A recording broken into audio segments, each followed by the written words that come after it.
It was 1:13 p.m. on a Thursday afternoon. I sat hunched over on my desk that was shoved into the corner of the classroom. I was in third grade and was trying so hard to live up to my teacher's expectations. I could hear other students writing away furiously, the sound of paper scratching along, or pencils scratching along paper. And I wished that I could just focus on doing the worksheet. I felt like I had so much energy bubbling up inside of me. And looking down, I just didn't really care about the vocabulary words. What I cared about was the chance to talk to the person next to me, except there was nobody next to me.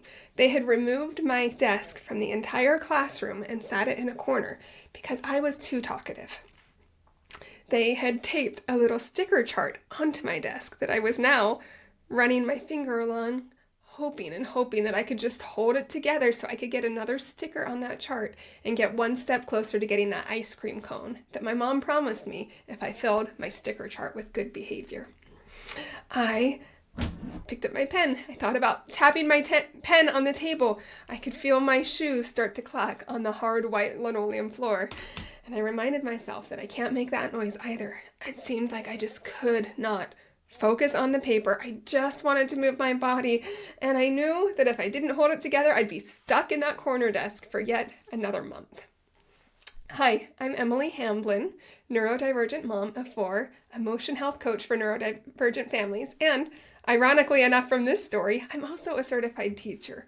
I was not diagnosed as neurodivergent with strong combined type ADHD until I was in my late 30s. Spoiler alert, I'm only 40 right now, so it was not long ago. And it makes sense. My childhood now suddenly makes sense. My early adulthood, my struggles in college, it all makes sense. Being a neurodivergent person in a world that's mostly built for neurotypical people has a lot of challenges. And I will always meet people where they're at. I will always recognize the challenges that children are facing and that we as adults are facing. But in this particular podcast episode, I want to tell you about something that has really been fascinating me a lot lately. I have found this so incredibly interesting. And that is that now that I'm an adult, I have years and years of successful teaching experience. I have years and years of professional experience, and I now have a very successful online platform where I help thousands of other families around the world. And a lot of the things that get me praise now as an adult are the exact same traits, attributes that got me extreme criticism as a child. And so in today's podcast episode, I actually wanted to dive with you into 5 areas that personally, as an undiagnosed neurodivergent child, I was criticized a lot, and that I see a lot of neurodivergent children and individuals be criticized for. But if they're put into a different environment, those same children with those same attributes, those same characteristics, may actually end up receiving praise like I have as an adult. And so oftentimes it's our perspective, it's the environment, and it's the situation around the characteristics that determine whether it's seen as a weakness, seen as a problem, or seen as a strength.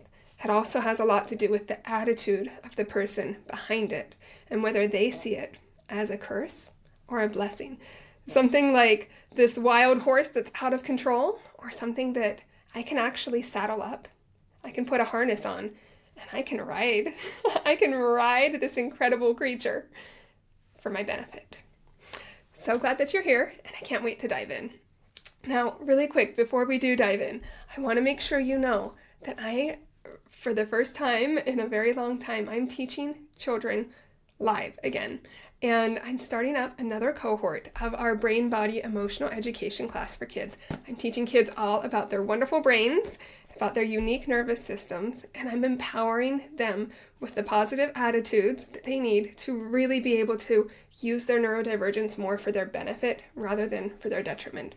So if you haven't yet found out about that, come send me a DM on Instagram at Emily Hamblin Coaching. I've got that link down in the show notes.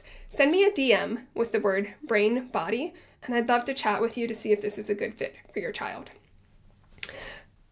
Now, my goal in today's episode isn't for you to think that there are no challenges to neurodivergence. There are plenty. Right? That's why I support neurodivergent families, parents, and children, because there are plenty of challenges that come along with neurodivergence. My goal is to help you reconsider your current perspectives, your current attitudes, and to really think if there could be some shifts for you and or your child that may end up benefiting you in the long run. So, the first criticism that I received a lot as a child. Number 1, can you just follow the instructions? Emily, can you just do what we've asked? Can you just please, stay in the line, color in the line, why is your grass purple? Make sure you cut on the line. Just follow the instructions, just comply, just do what we're asking, right? It seems like such a simple request. As an adult, do you know what people say to me all the time? They say, wow, Emily, you're so innovative. You really think outside the box. Wow, Emily, you are so creative. Your mind I can't believe how fast you come up with ideas. And this is a strength I love. It's one I'm proud of, and it's one I use to serve a lot of families. It's how I'm able to create such wonderful classes for our members. It helps me be a really, really good teacher and coach. And it's just fascinating that that's one of the ways I was criticized a lot as a child. Now it's a strength that I harness and that does a lot of good. It's also a lot of fun, I won't lie. Number 2, can you just sit still? Stop wiggling, stop moving. Why are you moving all the time? You're so hyper. Calm down. Got that one a lot, right? From my friends when I'm sitting there squirming around, moving my feet up and down, lots of wiggles. And you might be able to tell right now, even those of you that are watching this on YouTube, you see that I'm standing, and I actually walk around a lot during my podcast episodes. I like movement a lot. I do have a chair in here. Sometimes I pull it over and I lower my desk down and I sit to give my back a break. But moving around is something that my body loves to do. I get a lot of praise for it. Wow, you get 10,000 steps a day in, even as busy as you are. You have so much energy. How can you go and go? You're really enthusiastic. And yet as a child, I was told that I was too much. Can't you just sit still? Can't you just stop moving? Really interesting. It's the exact same characteristic in one environment and with one perspective. It was seen as a negative part of me. Now it's something that is seen as a really positive, beneficial part. Same exact characteristic. Okay, number 3. This one makes me laugh because I actually have an inner critic that still sometimes says this to me.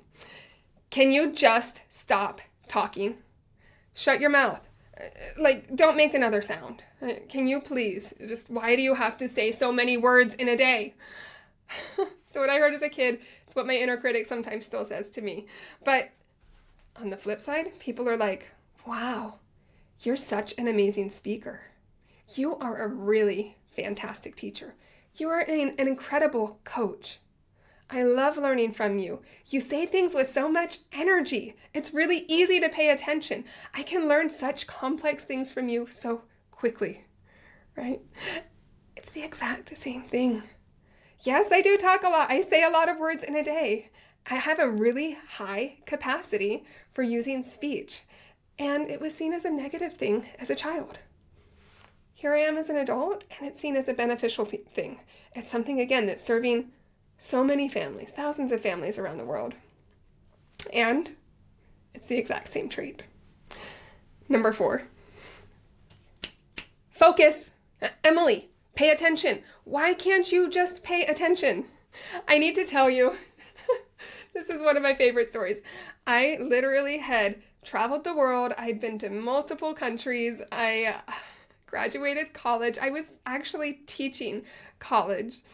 And I didn't realize that most people can actually sit and read a book that's not interesting to them.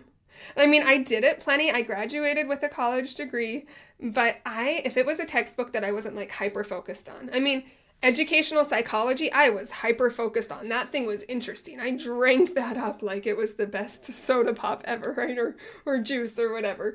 But it was the most interesting thing, and it was part of my hyper focus. It's something I love and I'm passionate about. Yes, let's go.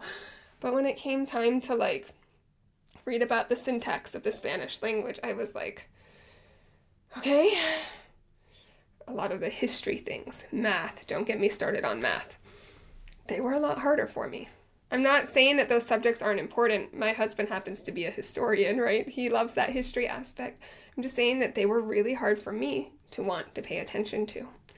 And so I read the books, but do you know how I got through college? I'd go and I'd find an empty classroom and I'd pace around the empty classroom with my textbook and I'd read the book out loud.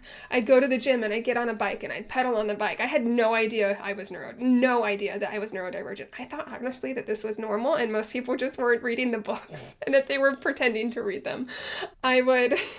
You can laugh if you want, but it's honestly what I thought from my perspective because it just seemed so normal to me. It had been my whole life that I had to find ways to adapt. If I couldn't get up and move my body, then I'd have to take insane notes, draw pictures to represent what I was doing, make them really interactive, make them come alive. My notebooks in college, I had a system down. I realize now that all of this was actually compensating for my ADHD, and it's not a bad thing that I learned those tactics. But it was really interesting how much difficulty it was for me to pay attention to something that wasn't part of my current interest set. Now, would you believe me that the same cause of that is actually something that's a strength today? Well, first of all, it helped me become a very out-of-the-box thinker, which we've already talked about, right? It was using that first strength to my benefit. But also, people now say, wow, you are such a deep thinker. You pay such close attention to the details of things that are important to you. What's important to me? Learning about the brain, learning about our bodies, understanding psychology and neuroscience in a lens that will help families, understanding neurodivergence, learning even more ways to teach and to coach so that I can help families around the world.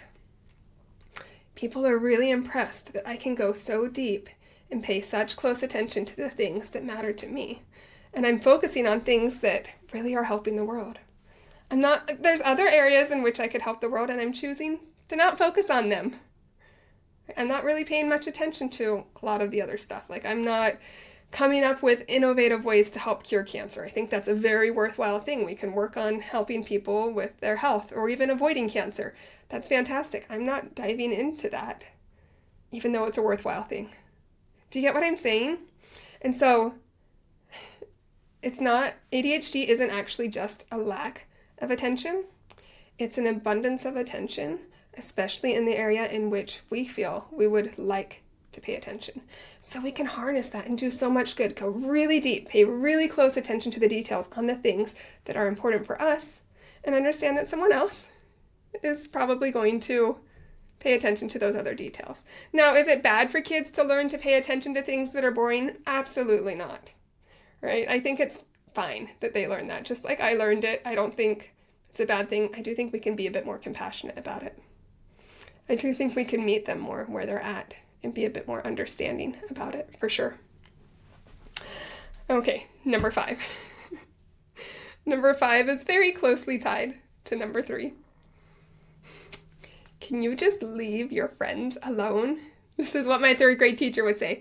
Just leave them alone. Stop talking to your friends. Stop paying attention to them. Just leave them alone. And now, what do people say to me? I love how you pay attention to the people around you. I love how compassionate you are. I love how empathetic you are. You see things from my point of view. I've had clients say to me, I feel like you're in my head right now, reading my thoughts, and I'm not. It's not anything creepy like that. It's because I'm a really empathetic person. I care deeply about other people. And as a child, that got me in trouble. As a grown-up, as a teacher, as an emotion health coach for neurodivergent families, it gets me a lot of praise. I'm the kind of person that when I walk into a room, honestly, what I naturally do, if it's a social setting, say it's people at my church getting together and we're having a luncheon or something, and I walk into that room, if it's a large room and there's a lot of people around, one of the first things that I do is to scan the room and I think, who's sitting by themselves? And then I want to go and sit to next to that person if I don't know them, maybe get to know them. Right? I don't always do it, but it's just my natural instinct. And it's not because I'm like, oh, poor pity person. It's just like, oh, I don't like to sit alone. I can be the one that helps them not sit alone. If I find out that they wanted to sit alone because they're different than me, cool, I can back off and sit somewhere else. But it's really fascinating how much people love me being involved in their life. Whereas as a child, I would get criticized for it. Do you get what I'm saying here?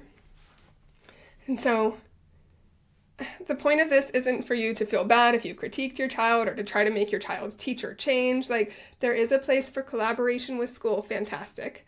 We're not really going to go into that in this episode. There are definitely challenges that need to be dealt with. We need to learn how to sit still at times. We need to learn how to pay attention to things that aren't interesting to us. We need to learn when it's appropriate to talk and when it's not appropriate to talk. Boundaries are good. Boundaries that are held in healthy ways are better. Boundaries that are held in healthy ways with so much empathy and compassion towards the child are even better, especially if we don't see the child as having something wrong with them or something defective, as much as we see something that's really different and unique. And that difference and that uniqueness comes with challenges. And it also comes with so many strengths. As I was teaching our brain-body emotional regulation class to children just a few weeks ago, I mentioned to one of the kids mentioned that they have ADHD. They said, oh yeah, something because I have ADHD. And I said, hey, isn't that so interesting? I have ADHD also. And this child's jaw dropped, their eyes got big, and they said, what?